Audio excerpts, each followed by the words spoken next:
Hi, third graders. I'm so excited to have this lesson with you today because we are switching gears a little bit. We're still working on building a reading life and being successful readers, but we're also going to learn how to be skillful readers today. So I'm going to share my screen so that you can follow along and we will get started. So I want to congratulate you all because you have been successful readers and you will continue to be successful readers. Now I want to focus on becoming skilled readers. I want us to be successful and skilled. Let's see what that means. What's the difference between being skilled and successful? Well, if you're successful, it means you can and have done it. You can and have been a reader. You're readers every day. If you are skilled, that means you have tools to help you to do well at reading, even when it's tough. A skilled person doesn't just become a great reader. They're not just naturally a great reader, they have to work at it. And we all have to work at being a great reader. We all have to be skilled. Reading gets tough sometimes. So like I said, you know how to set yourself up for being successful at reading. You pick a good spot and a good book. You talk about books and you talk about them well. And you enjoy reading and getting lost in books. I know you do. Sometimes reading is a breeze, but other times it's harder. Reading can get really tough. Remember how we talked about marathon runners? Marathon runners can do everything in their power, and sometimes they're still not ready. They could eat a mountain of pasta and still not be ready to run. They could rest and they could train every day. Maybe they just have to work harder. Maybe they're not ready yet. You could find a great book, a comfy spot, and a quiet space, but still not be able to read all the words in your books. That doesn't mean that you're a bad reader, and it doesn't mean that you should stop reading. I want to show you these two examples of people who have what is called grit. That word grit is going to come up a lot today, and I want you to really pay attention when it does. So this person here, I don't know a ton about their story, but I see that they have prosthetic legs. Maybe they were born without legs, or maybe they lost their legs, but they're still rock climbing. You might think, oh my gosh, that would be impossible. Well, no, he has grit and he is working hard to tackle things that are challenging. I admire him. And same with our friend down here. She looks like she is a younger kid who is athletic and likes to surf and who might have lost her arm in an accident. She looks like she loves surfing. Again, I don't know her story, but I admire her because I bet surfing's kind of tough. And she's doing it anyways, and she has grit and she's working that hard so that she can. These two are great role models because of their grit and overcoming their differences. Differences are a wonderful, beautiful thing.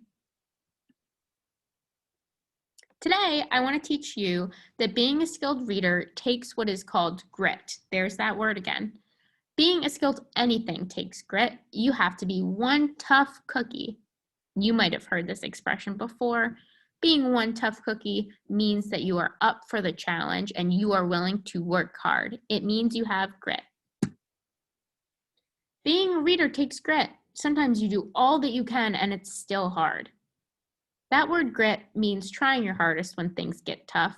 It means always working hard and always trying your best, being one tough cookie. Ray has a tough time, but he shows us what grit means. I want you to think about when Ray had a tough time trying to enter the art contest. He couldn't get his painting right. He didn't just sit down and paint a beautiful picture. He had to work at it. He had to try and get better, and he had to keep trying. When might we use grit?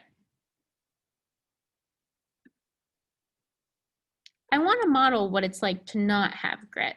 So maybe you can think about times where we might use it and when we're not showing what grit is. I'm going to act like a girl named Lucky for a moment. And remember, I'm just acting. This is not how I actually feel about reading. Oh, I really don't feel like reading today. I'm tired. This book is hard. I don't feel like it. I'm not even going to look at my bookmark. I'm just going to open up to a random page. Aha, Ray thought. I can do this. I won't even need Grandpa's help.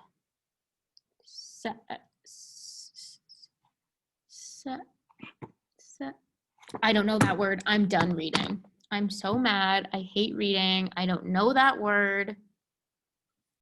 Friends, I hope that seemed so silly to you because I know that none of you would ever act that way.